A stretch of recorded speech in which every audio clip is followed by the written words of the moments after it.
Aujourd'hui, je reviens encore avec une autre histoire. Il s'agit de l'ancien président américain nommé Donald Trump qui a été fusillé le samedi passé lors de sa campagne présidentielle. En fait, cette fusillade était une tentative d'assassinat. Franchement, cette histoire est à la une maintenant aux États-Unis parce que ça a touché beaucoup de personnes.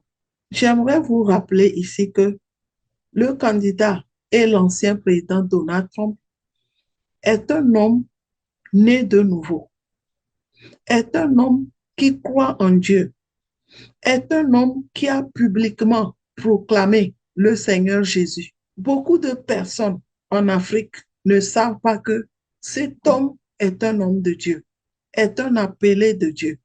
C'est vrai qu'il y a les rumeurs qui courent sur lui, mais je vous assure, c'est que vous ne connaissez pas la vérité. Je vous laisse regarder ceci et vous-même vous allez voir que c'est Dieu seul qui a sauvé cet homme de la mort. J'aimerais vous rappeler ici que quand l'ancien président Donald Trump avait pris le pouvoir aux États-Unis, Dieu l'avait utilisé pour mettre la capitale d'Israël à Jérusalem. Et vous savez que c'est une parole biblique.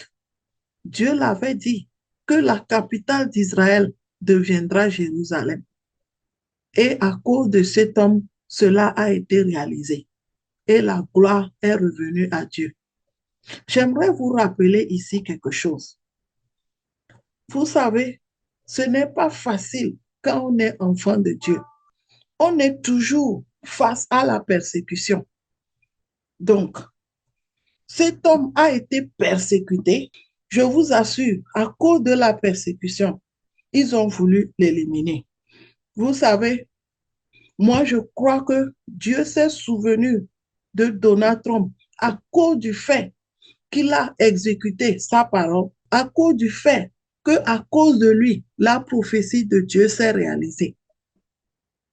À cause de lui, la capitale d'Israël aujourd'hui se trouve à Jérusalem. Quand on est accroché à Dieu, quand on est enfant de Dieu, quand on marche dans la volonté de Dieu, Dieu se souvient toujours de nous. Moi, je crois que c'est Dieu qui a fait. C'est Dieu qui a sauvé cet homme-là. C'est Dieu qui s'est souvenu de lui. Je voudrais par ceci t'encourager, mon frère et ma soeur. Ce n'est pas une perte de temps de s'accrocher à Dieu, d'être fidèle à Dieu. Sache que lorsque tu seras fidèle, tu feras face à la persécution. Tu seras persécuté. Les gens vont te haïr, les gens vont te détester, les gens vont te critiquer. Mais sache que Dieu sera avec toi. Je voudrais, à travers ce qui se passe là, sur la vie du président Donald Trump, t'inviter à recevoir le Seigneur Jésus. Parce que c'est seul Jésus-Christ qui peut te sauver d'une situation comme ça. C'est Dieu qui sauve. Si tu donnes ta vie à Jésus, les gens t'insultent, ils te persécutent, ils te calomnient. Ne pense pas que c'est la fin du monde. Parce que lorsque les problèmes viendront, tu sauras que Dieu est vraiment avec toi. Je voulais simplement utiliser ceci pour t'encourager à donner ta vie à Christ, à recevoir le Seigneur Jésus dans ta vie, pour que lorsque le malheur viendra sur ton chemin, que Dieu puisse te sauver. Que Dieu puisse te sauver.